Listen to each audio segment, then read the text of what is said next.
এই বাংলার জমিনে 5ই আগস্টের পরে আমার মাদ্রাসার ছাত্ররা মন্দিরে পাহারা দিয়ে ফজরের নামাজ মন্দিরের সামনে জায়নামাজ বিছিয়ে পড়েছে। আর 5ই আগস্টের পরে হারামখোর ইসকনের জঙ্গিগুলো আমার সাইফুলকে জবাই করে চিটাগাঙ্গের মসজিদে হামলা করেছে। ঠিক না?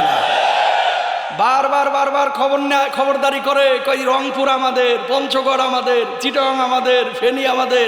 কি জন্য দাবি করেন? যৌতুক চান নাকি? মাইয়া তো বিয়ে দেওয়া হয় না। দ্বীনের মুজাহিদ আল্লাহওয়ালা মানুষগুলোকে যারা তাহাজ্জুদ গুজার ছিল এলাকার মধ্য থেকে ধরে নিয়ে গিয়ে ফাঁসির কাস্টে পর্যন্ত উঠিয়েছিল। ঠিক কিনা মুসলমান? আমাদের আল্লামা সাঈদী হুজুরকে যারা জুডিশিয়াল কিলিং এর মাধ্যমে বাংলার জমিন থেকে বিদায় করেছে, আল্লাহর আদালতে কিয়ামতের ময়দানে তাদের সাথে দেখা হবে। ঠিক কিনা?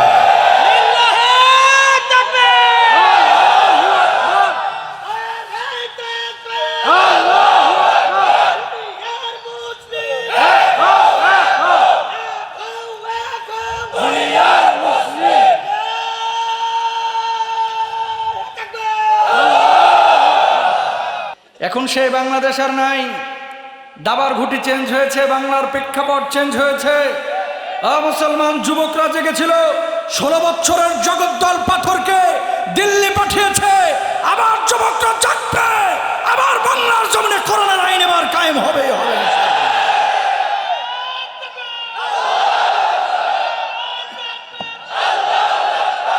পারবেন না আপনারা ইনশাল্লাহ?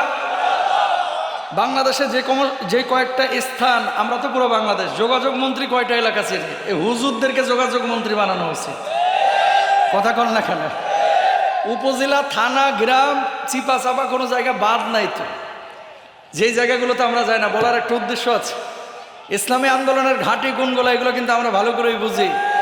বাংলার জমিনে ইসলামের স্বার্থে, দ্বীনের স্বার্থে, দ্বীন কায়েমের স্বার্থে যে অঞ্চলের মানুষ সবার আগে ময়দানে নামে, চিটাগং, কক্সবাজার, লোহাগড়া, সাতকানিয়ার পাশাপাশি সাতক্ষীরা এবং রংপুরের মিঠা পুকুরের মানুষ। ঠিক না? সুতরাং আমাদের ভালোবাসা, আমাদের এই ভালোবাসা কার জন্য? জোরে বলেন, আরো জোরে বলেন, কার জন্য? বারবার ঢাকা সিটির মানুষ একটা কথা বলে যে উত্তরাঞ্চলের মানুষ অবহেলিত। উত্তরাঞ্চলের মানুষ কি করতে পারে এবার আবু সাইদ দেখায় দিছে। কথা বলেন ঠিক না? এই জালেমটারে সরাইতে জীবনেও কেউ পারে নাই।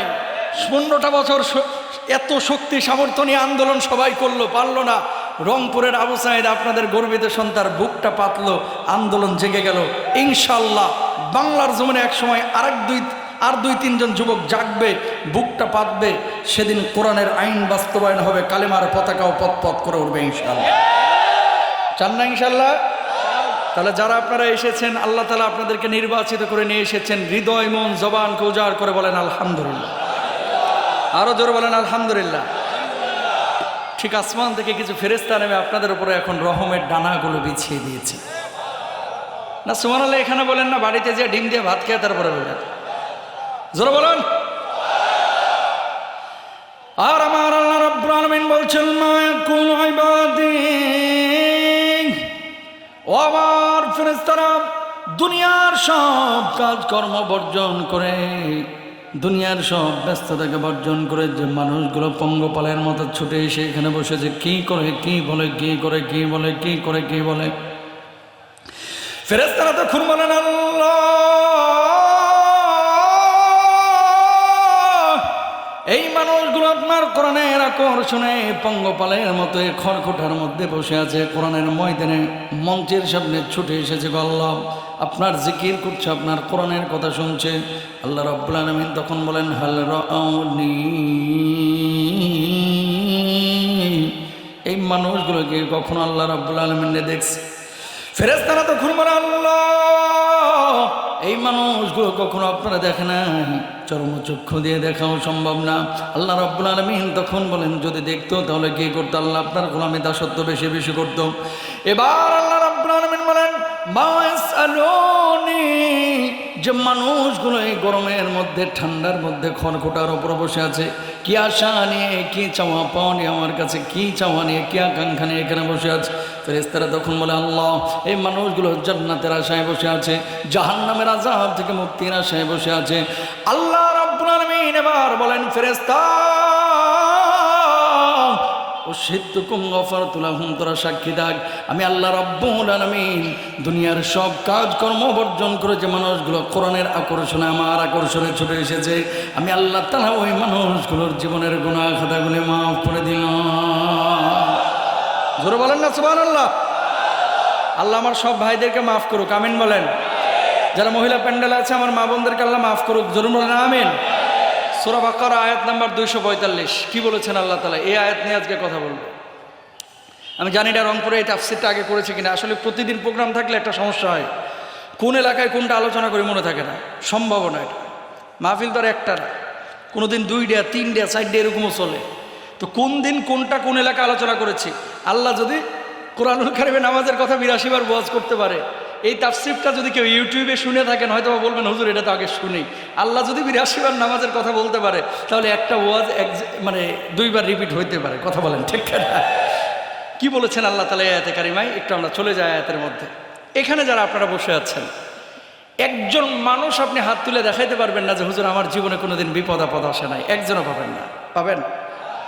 যদি কেউ হাত তুলে বলে যে হুজুর আমার জীবনে কোনোদিন বিপদ আপদের মুখোমুখি আমি হই নাই, হাত তুলে দেখাইলে জানতে হবে যে এটা আসলে মুসলমান না, মুমিন না, প্রকৃত মুমিনের কাতারেও পড়ে না, হয়তো বা আবু জেহেলের দলের লোক।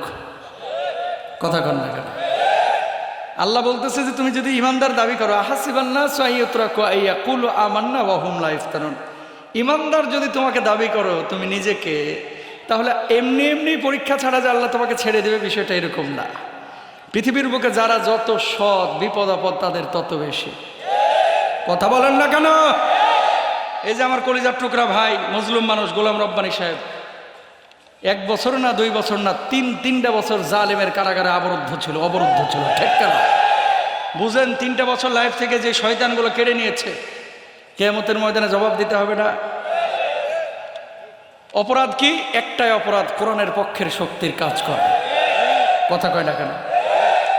বামরাম ছাগলদের দল যদি করত, এই লোকটাকে হয়তো বা বাংলার জমিনের মানুষ ওই ছাগলগুলো ভালো সম্মান দিত। আজকে দুনিয়ার বুকে আল্লাহ রাব্বুল আলামিন যে সম্মান দিয়েছে, আখিরাতের চাইতে বেশি সম্মান দেবে ইনশাআল্লাহ। শুধু উনি বলে না, গোটা পৃথিবীর বুকে মুসলমান যখন কোনো একটা জায়গায় জালেমের রোশানলে পড়ে, তখন প্রথম টার্গেট থাকে হচ্ছে কোরআনের কর্মীদের প্রতি। উজবেকিস্তান, তাকান, উজবেকিস্তান সোভিয়েত ইউনিয়নের একটা দেশ। ইমাম বুখারী রাহিমাহুল্লাহর কবরটা আমি জিয়ারত করলাম বুখারায়, সামারকান্দে এসেছি। ইমাম বুখারী যে এলাকায় জন্ম নিয়েছিলেন ওখানে শুধু 60,000 আলেম ছিল, শুধু ইমাম বুখারীর এই এরিয়ার মধ্যে। মাদ্রাসা ছিল গোটা উজবেকিস্তানে 3 লাখ। কয় লাখ? জালেমরা যখন আসলো বাম গ্রুপের, আসার পর প্রথম টার্গেট হচ্ছে হুজুর ধর আর জবাই কর, মাদ্রাসাগুলো বন্ধ কর। তুরস্কের কামাল আতাতুর্ক যখন ক্ষমতায় আসলো, প্রথম আইসাই আইন করলো যে বাংলা এই তুরস্কের জমিনে আরবি কোনো কোরআন শরীফ রাখা যাবে না। নাউজুবিল্লাহ, এখানে বলেন না, বাড়িতে যায় বলেন। আরবিতে আজান নিষিদ্ধ করে দিল। বলার একটা উদ্দেশ্য আছে, আয়াতের শুরুতে প্রত্যেকটা ইসলাম বিদ্বেষী মানুষ তারা মুনাফিক মুমিনদেরকে নিয়ে অতটা ফিকির করে না, কিন্তু আসল মুমিন যাদের মাধ্যমে আল্লাহর জমিনে আল্লাহর দিন টিকে আছে, এদেরকে এরা ফ্যাক্ট মনে করে যদিও ক্ষমতায় না থাকে। কথা বলেন না কেন? এই জন্য এই মানুষগুলোকে সবসময় কি করে? পাকড়াও করে, মিথ্যা মামলা দেয়, জেলে দেয়। কারণ জানে এদেশের মধ্যে এদেরকে উন্মুক্ত বিহঙ্গের মতো উঠতে দিলে এই বাংলার জমিনে আর যাই হোক পাগল ছাগল বামরামরা কখনোই খুঁটি গেড়ে ইস্টাবলিশড হতে পারবে না। তা আল্লাহ তাআলা এই আয়াতে কারিমায় কি বলছেন? পৃথিবীর বুকে মানুষ বিপদে পড়লে মানুষের কাছে হাত পাতে। আল্লাহ যদি কোনো কারণে আপনার কাছে হাত পাতে, আপনি কি দিবেন না কোনো কিছু চাইলে? আল্লাহ কি বলেন হুজুর? আল্লাহ যদি আমার কাছে কোনো জিনিস চায়, জান চাইলে জান দেব, মাল চাইলে মাল দেব, বুকের তাজা রক্ত প্রয়োজন হলে সেটাই আমি ঢেলে দেব। ঠিক না? প্রিয় ভাইরা আমার, আল্লাহ রাব্বুল আলামিন এই আয়াতে কারিমার মাধ্যমে আল্লাহ রাব্বুল আলামিন আপনার কাছে 2টা জিনিস চেয়েছেন। কি বলেছেন? খেয়াল করেন। মাযাল্লাযী ইউকরিদুল্লাহা করদান হাসানান ফায়ুদাইফাহু লাহু আদআফান কাসীরা ওয়াল্লাহু ইয়াকবিদু ওয়া ইয়াবসুতু ওয়া ইলাইহি তুরজাউন।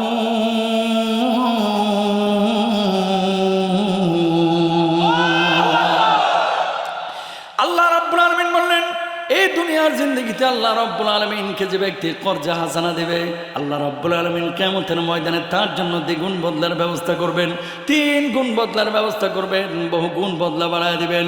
সর্বোপরি আল্লাহ রাব্বুল আলামিন ওই মানুষটার জন্য চূড়ান্ত জান্নাতের ফয়সালা করবেন। বলুন সুবহানাল্লাহ। আয়াতটা যখন নাজিল হইল, সাহাবীরা সন্দেহের মধ্যে পড়ে গেছেন, কনফিউশনের মধ্যে পড়ে গেছেন। কেন? আসমান বানিয়েছেন আল্লাহ, জমিন বানিয়েছেন আল্লাহ, সব কিছুর মালিক আমার আল্লাহ। সে আল্লাহ কেন মানুষের কাছে ঋণ চাইলো? কিছুই তো বুঝলাম না। ইয়া রাসূলুল্লাহ, ইয়া হাবিবাল্লাহ, আল্লাহ রাব্বুল আলামিন কেন মানুষের কাছে ঋণ চাইলো? কিছুই তো বুঝলাম না। দুনিয়ার মালিক আল্লাহ, আসমানের মালিক আল্লাহ, জমিনের মালিক আল্লাহ। আল্লাহর নবী জবাব দিলেন, সাহাবীরা রে, আল্লাহ রাব্বুল আলামিন তোমাদের কাছে টাকা চাই নাই, পয়সা চাই নাই, বাড়ি চাই নাই, গাড়ি চাই নাই, সম্পদ চাই নাই। আল্লাহর জমিন আল্লাহর জন্য যেখানে জানের প্রয়োজন হবে সেখানে জান দিবা, যেখানে মালের প্রয়োজন হবে সেখানে মাল দিবা। আল্লাহ রাব্বুল আলামিন এই জান আর মালকে ঋণ বুঝিয়েছেন। বলুন সুবহানাল্লাহ। বর্তমান বাংলাদেশে আল্লাহর জন্য মাল দেওয়ার মতো লোকের অভাব নাই, কিন্তু বুকের রক্ত দেওয়ার মতো, জান দেওয়ার মতো ইমানদারের বড্ড অভাব, ঠিক কিনা? মাহফিলে 20,000 দিয়েন কাকা, দিয়ে দিবে। মসজিদে 200 ভাগ সিমেন্ট লাগবে, দিয়ে দিবে। যদি বলা হয় কাকা মাদ্রাসার জন্য 10টা ফ্যান লাগবে, দিতে রাজি আছে। কাকা আল্লাহর নবীরে দিল্লিতে গালি দিছে, জুমার পরে মিছিল হবে, কাকা ওই জায়গায় যাইতে রাজি না। কথা বলেন না কাকা, ওই জায়গায় কাকা যাইতে রাজি না। কাকা যাইলেন না? আমি তো নামাজ পড়ি। তসবি নিয়ে যে গাড়ছে ওখানে মসজিদের কোণা থেকে, কাকারে বাইর করতে পারবেন না। ওই হাসিনার মতো একবারে 15 বছরের জগদ্দল পথের মতো কাকা জমে গেছে। কথা বলেন ঠিক কিনা? এই জন্য নবীজি বলেছেন, মসজিদে মুসল্লির সংখ্যা বাড়বে কিয়ামতের আগে, কিন্তু ইমানদারের সংখ্যা কমবে। ডন মাইন্ড।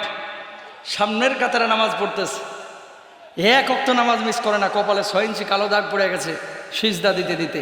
এরকম অসংখ্য কপালে দাগওয়ালা মুসল্লি আছে বাংলাদেশে, চিপা চাপাই মধ্যে হোক আর প্রকাশ্যে হোক, ডিরেক্ট সুদের ডিলারি করে, সুদের কারবার করে, সুদের কারবার করে। একদিকে নামাজ পড়তেছেন, অন্যদিকে সুদ খাচ্ছেন। নামাজ পড়া, রোজা করা, হজ করা, যাকাত দেওয়া, এটা ফরজ না সুন্নত? জোরে বলেন, ফরজ না সুন্নত? জবাব দিতে হবে। আছে কোথায়? আছে কোথায়? আপনাদের বলাচ্ছি কেন? মুখস্থ করানোর জন্য। তাফসির মাহফিলগুলোকে একটা ক্লাস মনে করবেন।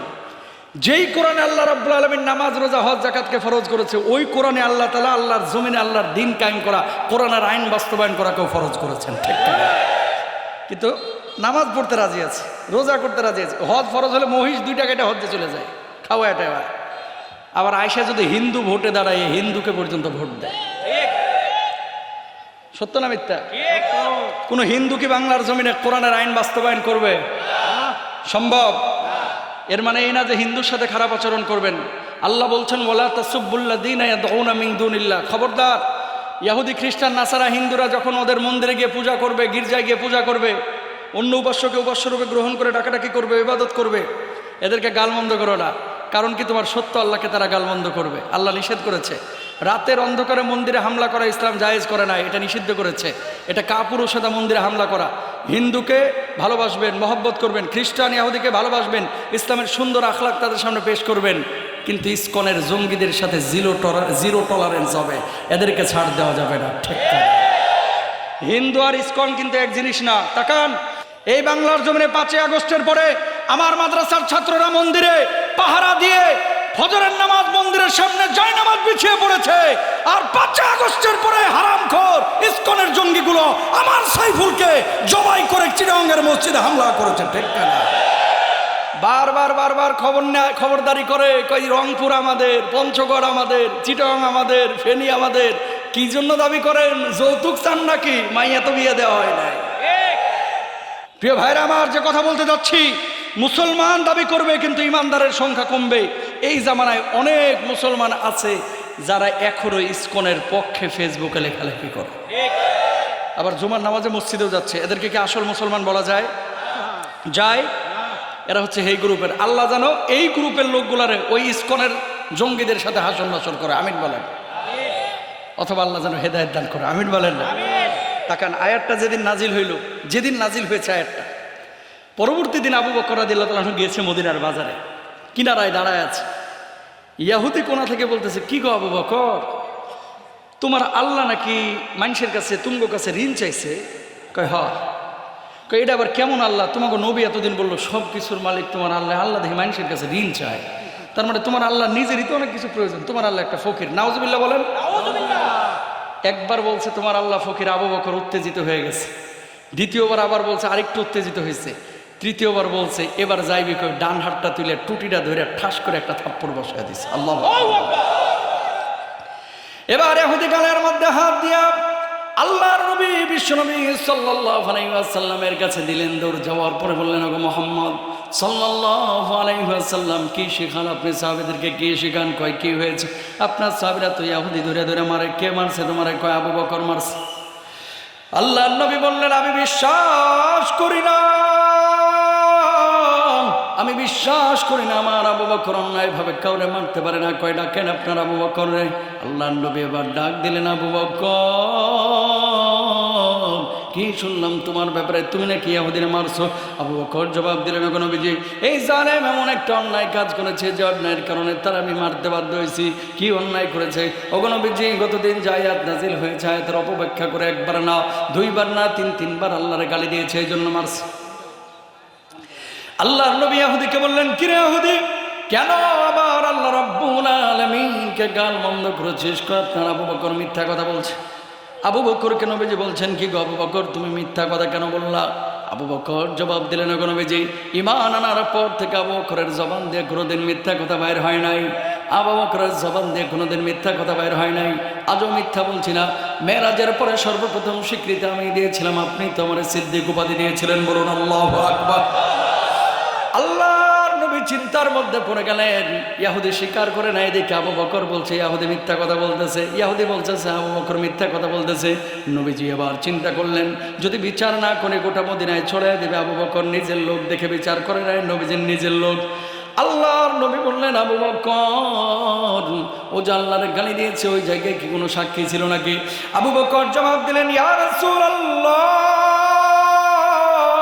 ওই জায়গায় কোনো সাক্ষী ছিল না, কোনো সাক্ষী ছিল না, ছিলাম আমি আর দেখেছেন আল্লাহ রাব্বুল আলামিন।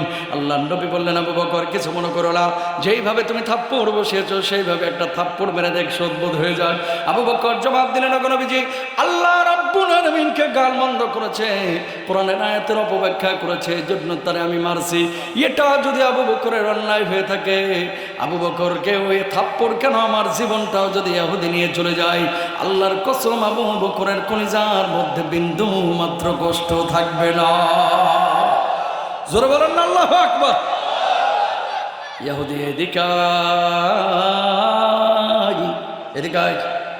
যেমন আমার আবু বকর মারছে ওইভাবে একটা থাপ্পড় মেরে দে। ইহুদি এবার রেডি হচ্ছে, আজকে তোর একদিন আমার একদিন। যেমনি মারতে যাবে হাতটা তুলছে আর শাহজিমে গ্রিন সিগন্যাল চলে গেছে। আল্লাহু আকবার বলেন না। দেখছেন কে? জিবরিল আমিন আল্লাহ ডাক দিয়ে বলতেছে, দাঁড়া রয়েছস কে? তাড়াতাড়ি যা আমার হাবিবের কাছে, দেখ কি বিচার করছে। মুহাম্মদ সাল্লাল্লাহু আলাইহি ওয়াসাল্লামকে গিয়ে বল, আবু বকরের পক্ষে দুনিয়ার কোনো সাক্ষীর প্রয়োজন নাই, আমি আল্লাহ রাব্বুল আলামিন আরশ আজিম থেকে আবু বকরের পক্ষে সাক্ষী হয়ে গেলাম। আরো জোরে বলেন সুবহানাল্লাহ। সাক্ষী দিচ্ছেন কে? একটা মানুষের পক্ষে স্বয়ং সাক্ষী দিচ্ছেন জিবরিল আমিন। মুহূর্তের মধ্যে আল্লাহর নবীর কাছে এসে হাজির। ইয়া রাসূলুল্লাহ, কি বিচার আপনি করছেন? আল্লাহ রাব্বুল আলামিন কিন্তু সব কিছু দেখেছেন। আপনি ইহুদির সামনে না গে, খবরদার ওর হাত যারা বকরের গালটা স্পর্শ না করে। কি হয়েছে জিবরিল আমিন? আল্লাহর নবী জিজ্ঞাসা করলেন। জিবরিল আমিন এবার জবাব দিলেন, ওগো নবীজি, আল্লাহ রাব্বুল আলামিন কিন্তু সব কিছু দেখেছেন। সাক্ষী খুঁজছিলেন আবু বকরের পক্ষে দুনিয়ার কোনো সাক্ষীর প্রয়োজন নাই, আল্লাহ রাব্বুল আলামিন নিজেই সাক্ষী হয়ে গেছেন। এই নেন আয়াত 4 নম্বর পারা 13 নম্বর পৃষ্ঠা শুরুর অংশ। লাকাদ সামিআল্লাহু কাওলাল্লাযীনা ক্বালু ইন্নাল্লাহা ফাকীরুন ওয়া নাহনু আগনিয়া।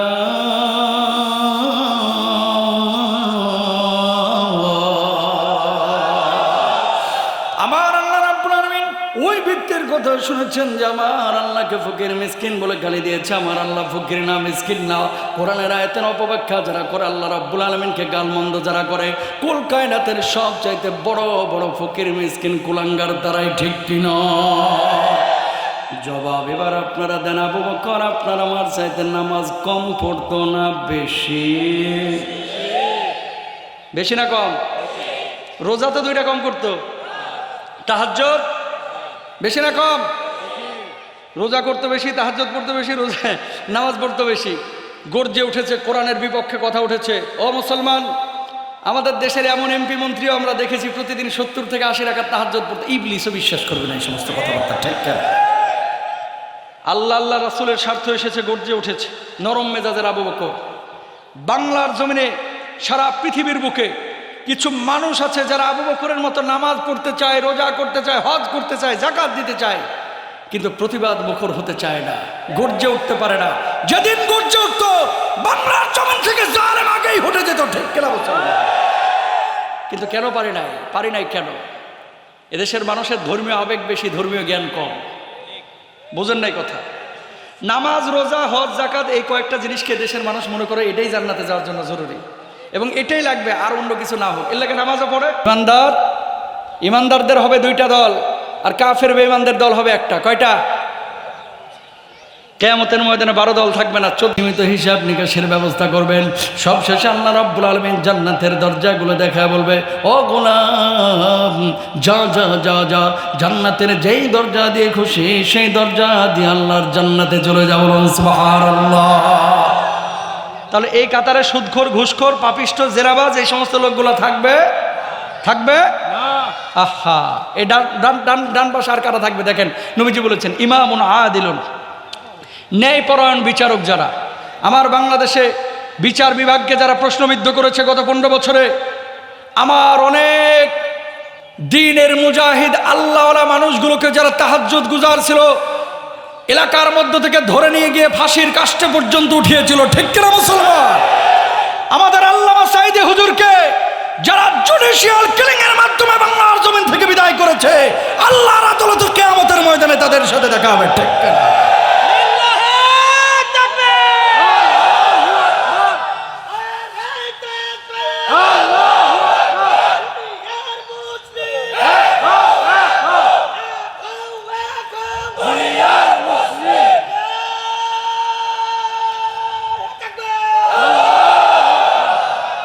বিচার যারা আদালতের সাথে করে, এলাকার মধ্যেও বিচার হয়, বিচারালয়ে বিচার হয়, প্রত্যেকটা বিচারকের মাথায় থাকা উচিত যে যদি আমি কারো উপরে জুলুম করি তাহলে এই বিচারই শেষ বিচার না, আল্লাহরও একটা আদালত আছে, সেদিন মুখোমুখি হইতে হবে, ঠিক কিনা?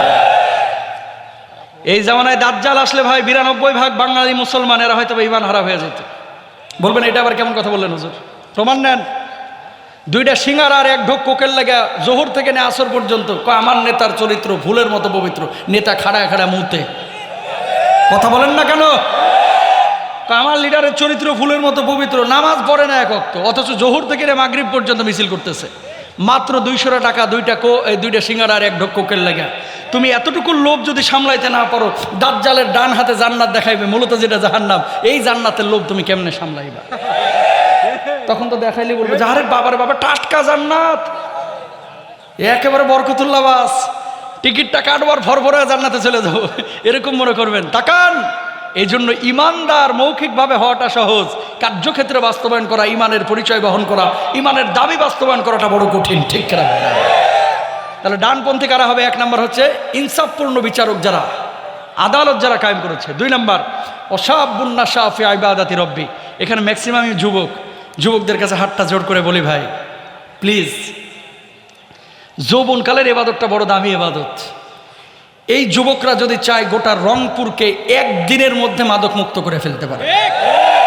বুড়ারা চাইলে পারবে না, এটা বলে লাভ নাই। মুরব্বীরা জানে না ওরা কি খায়। এখন ভাই এমন নেশা বাইর হয়েছে, আপনি দেখলে মনে করবেন যে মনে হয় চকলেট খাইতেছে, ড্যান্ডি খাইতেছে, আইস খাইতেছে। যুবক যদি চায় যে 1 রাতের মধ্যে এই বাংলার জমিন থেকে নেশা জাতীয় জিনিস উঠায় ফেলাবো, অবৈধ প্রেম নিষিদ্ধ করে ফেলবো, যুবক যদি চায় গোটা বাংলাদেশ থেকে চাঁদাবাজদের একদিনে নেড়ি কুত্তার মতো পিটায় দিল্লি পাঠাবো, এই যুবকদের দ্বারাই সম্ভব, ঠিক? আল্লাহ তাআলা এই জন্য যৌবনকালের ইবাদতটা এত পছন্দ করেন কেন? ওয়াশাবুন নাশা ফি ইবাদাতি রব্বি। যুবকরা চাইলেই দেখবেন জোহরের উজু দিয়ে এশাও কাটায় দিতে পারে, মুরব্বী চাইলে 2 ঘন্টা উজুটা ধরে রাখতে পারে না, ঠিক না? চাইলেই যুবকরা সারা রাত ইবাদতে কাটাইতে পারে, কিন্তু বুড়া হওয়ার পর আর পারে না, শরীরে কুলাইতে পারে না, থরথর করে খালি কাঁপে। জোহরের নামাজের সময় ঠান্ডা পানি দিয়ে উজু করতে ভয় পায়, ফজরের সময় ঠান্ডা পানি দিয়ে উজু করতে ভয় পায়। তাহলে যারা যুবক এখানে আসো, তোমরা নিয়মিত প্রেম করবা ইনশাল্লাহ। নাউজুবিল্লাহ বলেন না? যুবকরা ইসলামী আন্দোলনের কর্মী হইতে হবে ইনশাআল্লাহ। এই কোরআনের পক্ষে যারা আছে তাদের পক্ষে হতে হবে, ঠিক কিনা? যুবকদেরকে বলতে হবে জীবনে কোনোদিন যৌতুক নিব না, চাঁদাবাজি করব না, কখনো আরেকজনের হক নষ্ট করব না, অবৈধ প্রেম করব না ইনশাআল্লাহ। যুবক ঠিক তো মিঠাপুকুর ঠিক, যুবক ঠিক তো রংপুর ঠিক, যুবক ঠিক তো বাংলাদেশ ঠিক, যুবক ঠিক তো ঢাকা ঠিক, যুবক ঠিক তো সংসদও ঠিক। এখন কিন্তু পার্লামেন্ট মেম্বাররাও সামনে যদি ক্ষমতায় আসে, এরা যুবকদেরকে ভয় পাবে, কারণ এগুলো চেতা মাল। কথা কল্লা গেল, যদি জায়গা উঠে ওরে বাপ রে বাপ, লুঙ্গি নেওয়ারও টাইম থাকবে না, ঠিক না? সুতরাং যুবকদেরকে কোরআনের পক্ষে থাকতে হবে, ইবাদত বন্দেগী বেশি বেশি করতে হবে ইনশাআল্লাহ। বাপদেরকে সম্পর্কে একটা কথা বলে দিই, এই এলাকার যুবকরা দেখবেন 2টা পাপ বেশি করে। কয়টা? একটা হচ্ছে প্রেম টেম, জেনা ব্যভিচার, নিজের যৌবনের তাড়না, এটাকে কন্ট্রোল করতে পারে না। এটার কারণ হচ্ছে বাপ মা বিয়েটাকে কঠিন করে ফেলেছে, জেনাটা এই জন্য সহজ হয়ে গেছে, ঠিক না? ছেলের বয়স 32 বছর, কয় নিজের পায়ে আগে দাঁড়া, তারপরে বিয়েটা দিব। কাকা, আপনার পায়ে দাঁড়ায় আছে আপনার পোলা? কথা কন না কেন? বিয়ের সম্পর্ক টাকার সাথে না, ক্যারিয়ারের সাথে না, বিয়ের সম্পর্ক হচ্ছে শরীরের সাথে, যৌবনের সাথে, ইবাদতের সাথে, ঠিক না?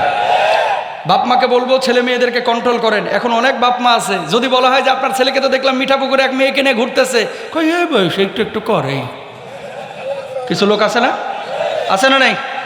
এই জন্য নবীজি বলছেন, আমার রব্বানি ভাই, নবীজি কি বলছেন? লা ইয়াকুনান্না মিন উম্মতি আকওয়ামুন ইস্তাহিল্লুনাল হিরা ওয়াল হারিরা ওয়াল খামরা ওয়াল মাআজিব। আমার উম্মতের মধ্যে এক শ্রেণীর উম্মত বাইর হবে, যেই উম্মতগুলো জেনা ব্যভিচারকে হালাল মনে করবে, চিকন চাকন পোশাক পরিধানকে হালাল মনে করবে, যেই উম্মতগুলো অশ্লীলতাকে প্রমোট করবে, যে উম্মতগুলো অবৈধ প্রেম রিলেশনকে হালাল মনে করবে, মদ পানকে হালাল মনে করবে, যে উম্মতগুলো গান বাজনাকে হালাল মনে করবে। এখন তো রংপুরে মাশাআল্লাহ বিয়ে শাদিতে 7 দিন আগে থেকে ডেক বাজে, কথা কোন ঠিক না? তো নবীজি বলছেন যে আমার উম্মতের মধ্যে এরকম উম্মত আসবে, আমরা কি সেই উম্মত হইতে চাই? তাহলে যুবকরা পরিবর্তন হন, যুবক পরিবর্তন গোটা রংপুর ঠিক ইনশাআল্লাহ। 3 নম্বর আল্লাহ নবী কি বলছেন? ওয়ারাজুলুন কলবুহু মুআল্লাকুন ফিল মাসাজিদ, যার হৃদয়গুলো মসজিদের সাথে সম্পৃক্ত। কারণ মসজিদ ভিত্তিক সমাজ যতদিন পর্যন্ত নির্মিত না হবে বাংলার জমিনে, পরিপূর্ণভাবে ঈমানের স্বাদ, কোরআনের স্বাদ মুসলমান পাবে না।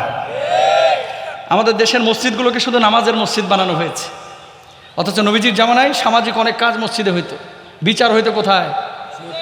কথা বলেন না কেন? বিচার হইতো কোথায়? মসজিদে। হালাকা হইতো মসজিদে, দিনই কথাবার্তা হইতো মসজিদে, ছোট ছোট বাচ্চা নিয়ে মসজিদে যাইতো। আর এখন আমাদের কিছু চাচা আছে, ছোট বাচ্চা মসজিদে দেখলে স্যাত করে ওঠে, কথা কন না কেন? নবীজি সেজদায় গিয়েছে, ঘাড়ের উপরে নাতি এসে বসছে, নবীজি সেজদা থেকে মাথা উঠায় না। সাহাবীরা মনে করেছেন ইন্তেকাল হয়ে গেল নাকি, নবীজি মাথা উঠায় না কেন? ওমা, কতক্ষণ পরে নবীজি উঠাইছে। সাহাবীরা বুঝতে পারলেন যে নাতি উঠেছিল ঘাড়ের উপরে, এই জন্য নবীজি মাথাটা উঠান নাই। আল্লাহু আকবার বলেন। হাসান হুসেন রাদিয়াল্লাহু তাআলা আনহুমা, নবীজি খুতবা দিচ্ছে না, এসে নিচে আপনার করতেছে, কি ওর নাম, জুব্বা ধরে, নবীজি জুব্বা ধরে টানতেছে। নবীজি খুতবা বন্ধ করে দিলেন। কতক্ষণ? খুতবা বন্ধ করে দেওয়ার পরে হাসান এবং হুসাইন রাদিয়াল্লাহু তাআলা আনহুমাকে কপালে চুমা দিলেন। দুইজন আবার ফুরুত করে মসজিদ থেকে দৌড় দিয়ে চলে গেল। চিন্তা করলাম যে আল্লাহ বাঁচাইছে যে নবীজি যদি এই জামানায় থাকতো, আর বাংলাদেশে কোনো এরকম ঘটনা ঘটতো, খুতবা চলাকালীন নাতি ঢুকছে আর নবীজি আদর করে দিছে, সভাপতি সাহেব বলতো আসরের আগেই যেন আপনি মসজিদ থেকে বাইরে হয়ে যান। কথা বলেন ঠিক কিনা? দেখেন এই বাংলার জমিনে চোর ডাকাত বেশি পয়দা হচ্ছে একমাত্র কারণ ছোটবেলা থেকে নামাজের শিক্ষা দিই না, ইসলাম শিক্ষা দিই না, আল্লাহর জমিনে আল্লাহর দ্বীন কায়েমের প্রয়োজনীয়তা শিক্ষা দেয় না, ঠিক কিনা? Doctor engineer, doctor engineer, doctor engineer বানান, কোনো সমস্যা নাই, বানান কোনো সমস্যা নাই, কিন্তু আপনাকে ভাই কোরআনের পক্ষে থাকতে হবে। তাহলে কথাগুলো যেটা বললাম, ওরা জুলুন কলবহু মুআল্লাকুন ফিল মাসাজিদ। আমি তুরস্কে সফরের সময় নিয়মিত দেখেছি, বাংলাদেশের মতো না, মসজিদগুলোতে চকলেট রেখে দেওয়া হয়, ছোট ছোট বাচ্চারা চকলেট খাওয়ার জন্য মসজিদে যায়। মসজিদের সামনে ফুটবল রেখে দেওয়া হয় যাতে করে মসজিদে বাচ্চারা ছুটে আসে। বাপ মা মসজিদে যাইতে চায় না, হাত ধরে জোর করে নিয়ে যায়, তাড়াতাড়ি মসজিদে চলো। আল্লাহু আকবার বলেন না? এভাবে মসজিদমুখী করা লাগবে আমাদের জেনারেশনকে। যুবকরা পারবা না ইনশাল্লাহ? যুবকরা পারবা কি পারবা না? আর কোনো চাচা যদি বাগড়া দেয়, পিচ্ছি পোলাপান মসজিদে দেখার পরে চাচারা বুঝায় বলেন, কাকা বাচ্চাটা তো হাগামোতা করতেছে না, আপনি বাধা দিচ্ছেন কেন? প্যাম্পাস পরে এত আর নিয়ে যায় না কেউ। 5 বছর 6 বছরের বাচ্চাদেরকে নেয়, 2 দিন দুষ্টামি করবে, 3য় দিন ঠিকই কিন্তু বুঝে যাবে যে মসজিদ দুষ্টামির জায়গা না, এটা আল্লাহর ঘর, এটা ভালো জায়গা। ঠিক না? 3 নম্বর, এরা স্থান পাবে আরশের নিচে। 4 নম্বর, ওয়ারাজুলান তাহাব্বা ফিল্লাহি জিতামা আলাইহি ওয়া তাফাররাকা আলাইহি। আল্লাহর নবী বিশ্বনবী সাল্লাল্লাহু আলাইহি ওয়াসাল্লাম বলছেন 4 নম্বরে, ওই ব্যক্তিকে আল্লাহ রাব্বুল আলামিন ওই গ্রুপের মধ্যে দিবেন যারা আল্লাহর জন্য মানুষের সাথে ভালোবাসা করে, আল্লাহর জন্য যারা সম্পর্ক ছিন্ন করে। 5 নাম্বার, ওয়ারাজুলুন তালাবাত ইমরাতু যাতি মানসাবিন ওয়া জামালিন ফাকালা ইন্নী আখাফুল্লাহ। ওই যুবক, যেই যুবককে কোনো নারী প্রস্তাব দিয়েছে, আসো আমার সাথে প্রেম নিবেদন করো, আমার সাথে ভালোবাসা মহব্বত তৈরি করো, আমার সাথে শারীরিক মিলন করো, ওই যুবক তখন জবাব দিয়েছে, ইন্নী আখাফুল্লাহ।